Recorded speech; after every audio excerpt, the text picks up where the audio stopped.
Nomor yang Anda tuju sedang tidak aktif. Hujan menekan kembali nomor kontak suaminya, dan hasilnya ternyata sama jika hanya suara operator yang ia dengar berkali-kali. Kenapa sekarang jadi nggak aktif? Gumamnya pelan kebingungan. Dia menyandarkan tubuhnya di sandaran kursi dengan mata menatap keluar jendela mobil.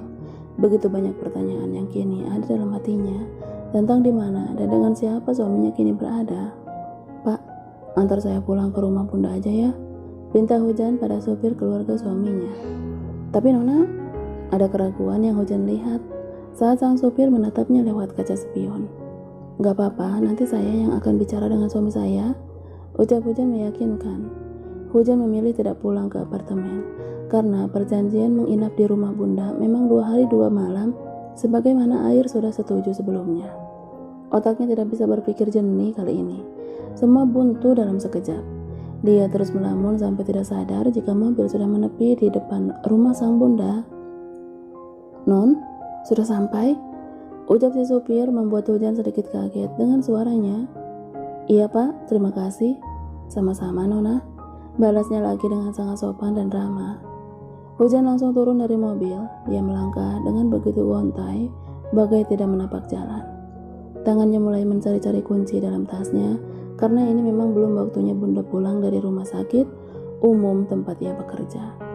Gadis yang sedang merasakan kegundahan hati itu kini sudah berada di tengah ranjang. Dia pejamkan matanya, sampai tidak terasa buliran cairan bening turun begitu saja dari ujung matanya. Hujan mencoba terus menghubungi sang suami yang hilang bagai ditelan bumi. Pikirannya pun melayang pada kejadian beberapa waktu lalu saat ada sosok wanita lain yang masuk dalam rumah tangga mereka. "Semoga kamu baik-baik aja ya Kak." Ternyata rasanya begini nunggu kabar dari orang yang begitu berarti dalam hidup kita. "Maaf, aku sering mengabaikan dan melewatkan semua pesan darimu. Maaf." Hujan yang begitu lelah hati, pikiran dan tubuh akhirnya terlelap begitu saja. Dia langsung mengarungi mimpi meski masih ada sisa kebasahan di wajah oi rentalnya kini. "Jan, bangun, sudah malam, bersihkan dulu tubuhmu." Bunda mengguncang bahu Hujan sampai gadis itu tersentak kaget. "Kakak?"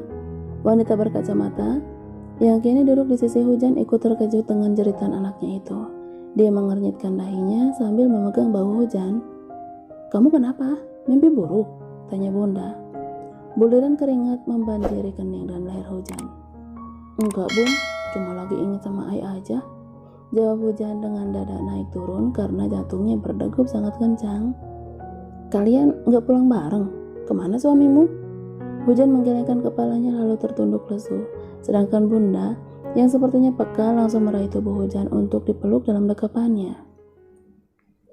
"Kalian bertengkar? Ada apa?"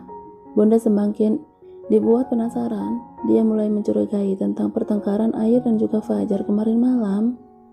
"Enggak Bun, Air lagi ada urusan di luar, cuma dia nggak bilang mau kemana. Terus aku hubungi nggak bisa, dan sekarang malah nggak aktif ponselnya. Aku cuma lagi bingung aja," jelas Hujan mengungkapkan semua isi hatinya pada orang yang mengurusnya selama ini. "Kamu udah tanya keluarganya?" tanya Bunda ikut khawatir.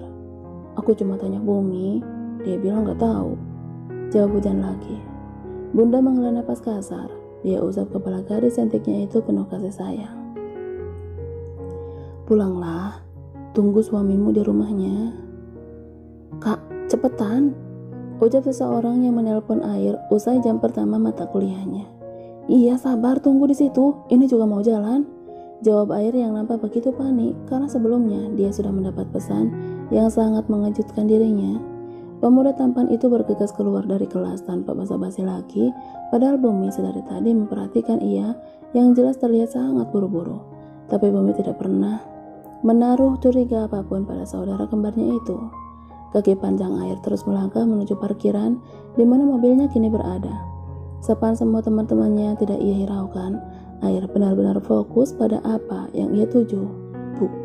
Dia membanting pintu mobilnya dengan sangat keras, lalu menyalakan mesinnya dan langsung melaju dengan kecepatan tinggi. Air menekan pedal gas dengan kuat sampai hampir berada di kecepatan maksimal.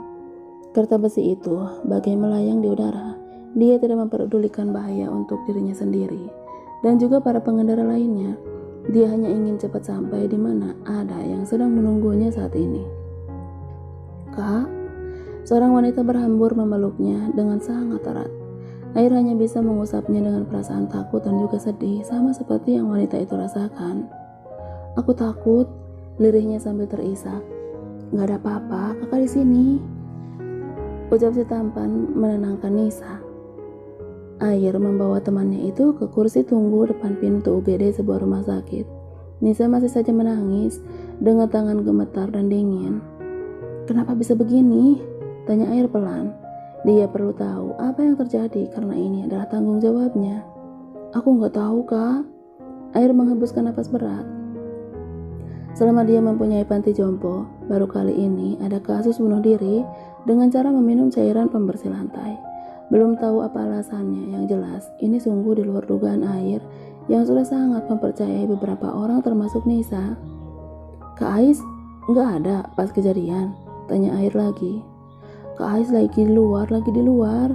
Aku pas mau masuk ke kamarnya malah udah lihat Mak Jum udah ngeluarin banyak busa dari mulut," jelas Nisa sambil terisak.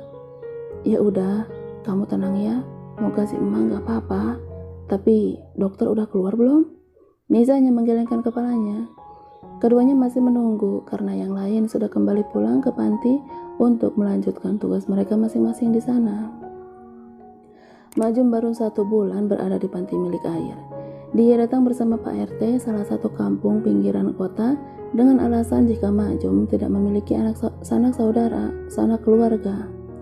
Tentu Air menerimanya dengan tangan terbuka, karena tujuan pantainya memang untuk menampung para lansia sebatang kara. Air benar-benar mengurusnya hingga akhir hayat mereka tiba.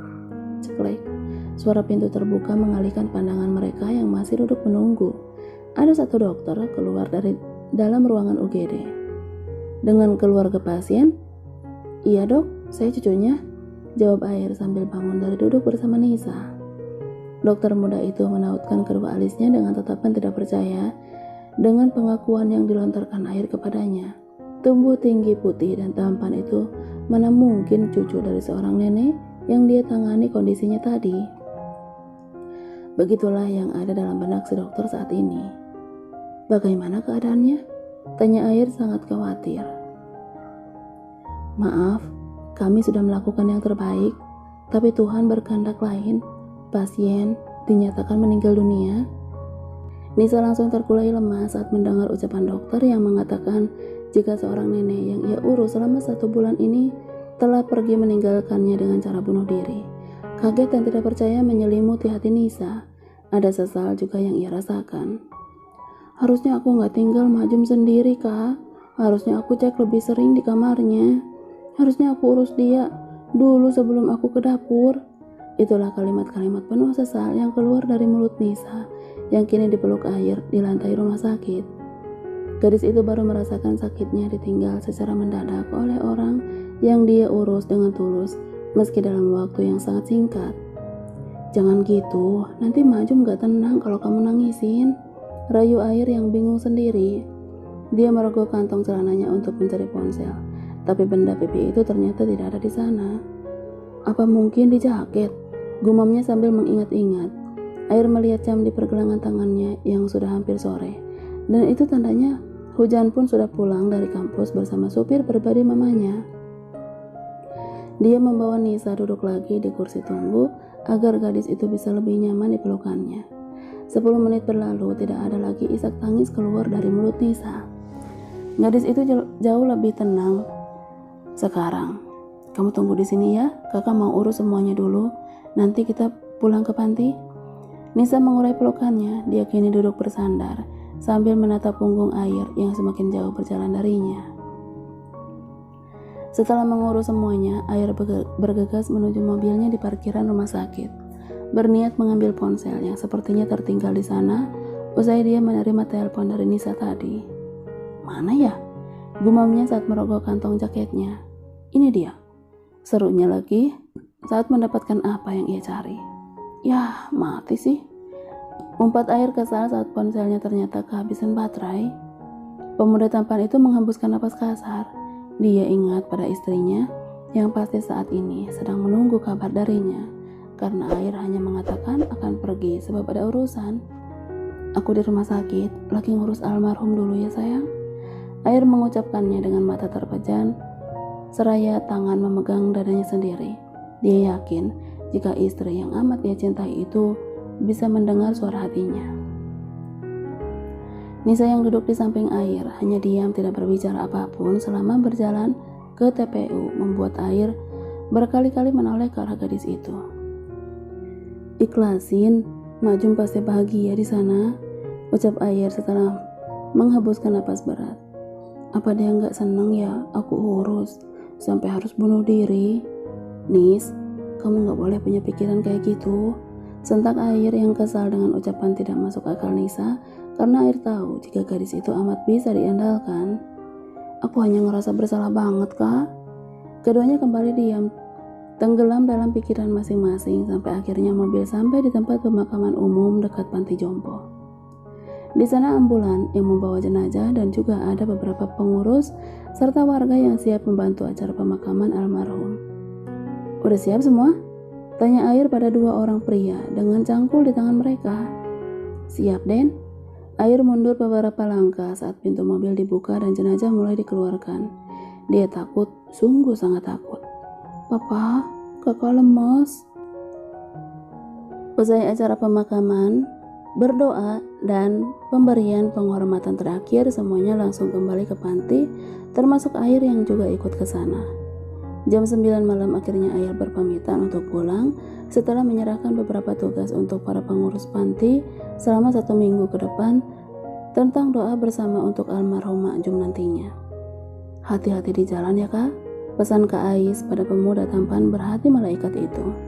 Iya, kalian istirahat ya, balasnya sebelum menuju mobilnya. Air yang merasa sangat lelah langsung menjalankan mesin mobilnya. Dia hanya ingin segera membersihkan dirinya saat ini juga. Rasa penat dan pusing pun sudah mulai ia rasakan. Jangan bilang ketiduran di sofa cuma karena nungguin kakak ya. Jangan hujan deras.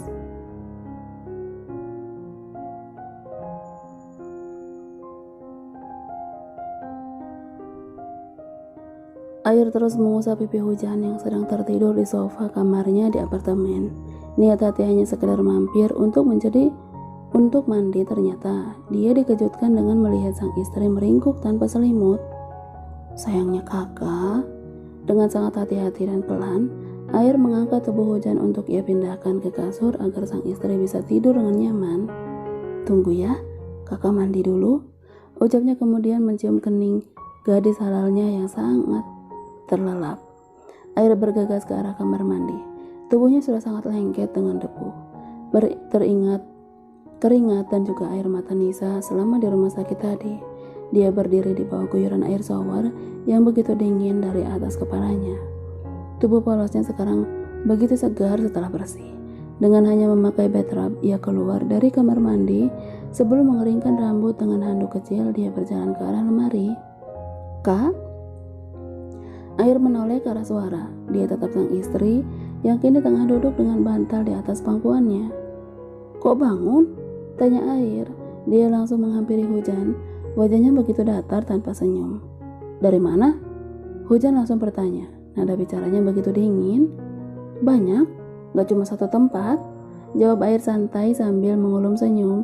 Dia begitu gemas dengan ekspresi istrinya itu. Bukan menjelaskan, dia malah naik ke atas kasur, melepas bathtubnya, lalu masuk ke dalam selimut. Hujan hanya bisa memperhatikan dengan menautkan kedua alisnya. Yuk tidur, ajak Air setelah dia menguap. Pisang kakak mana? Tanyanya yang baru ingat dengan benda keramatnya itu. Enggak ada, jawab Hujan ketus dengan tangan sudah melipat di dada. Enggak ada kemana? Air langsung menyimpangkan selimutnya berharap si kuning tertimpa oleh bantal yang lainnya. Ada di rumah bunda. Air langsung menghentikan aksi mengacak-acak tempat tidur saat mendengar Hujan mengatakan jika si pisang tidak ada di kamarnya. Kok nggak di bawah? Kalau pulang ke sini harusnya bawah. Nggak ingat, aku cuma mikirin kamu. Mana peduli sama si pisang? Cetus Hujan lagi. Kini dia malah memalingkan wajahnya karena tidak kuasa melihat suaminya seperti mendadak jadi orang kebingungan. "Jahat banget sih kamu," rotok Air kesal. "Kakak yang jahat, udah pergi gak bilang, pas pulang malah nanyain pisang. Istri kakak itu aku apa pisang?" tanya Hujan mulai emosi. "Kamu lah," jawabnya cepat namun dengan sorot mata menahan jengkel. "Ya udah, ayo tidur." Hujan merapikan lagi bantal dan selimut yang sudah berantakan. Ada beberapa yang terserak di lantai karena ulah sang suami tadi. "Gak mau." "Kenapa? Bukannya tadi ngajak tidur? Capek kan pasti habis jalan-jalan ke banyak tempat tanpa kasih kabar istrinya?" sindir Hujan sambil mencibir ke arah suaminya. "Enggak gitu, jangan hujan deras," geram Air melihat Hujan seakan-akan mengejeknya. "Sama aja, aku lagi kesel, gak usah ngerengek," ancam Hujan dengan tegas. Air yang sudah berkaca-kaca langsung berhambur memeluk perut sang istri. "Pisang kakak," lirihnya mulai terisak. "Bodo amat, kamu jahat. Pisang kakak di sana sendirian, kan kasihan jangan hujan deras." Hujan menggigit bibir bawahnya menahan tawa karena tidak kuat dengan rajukan suaminya yang sangat menggemaskan.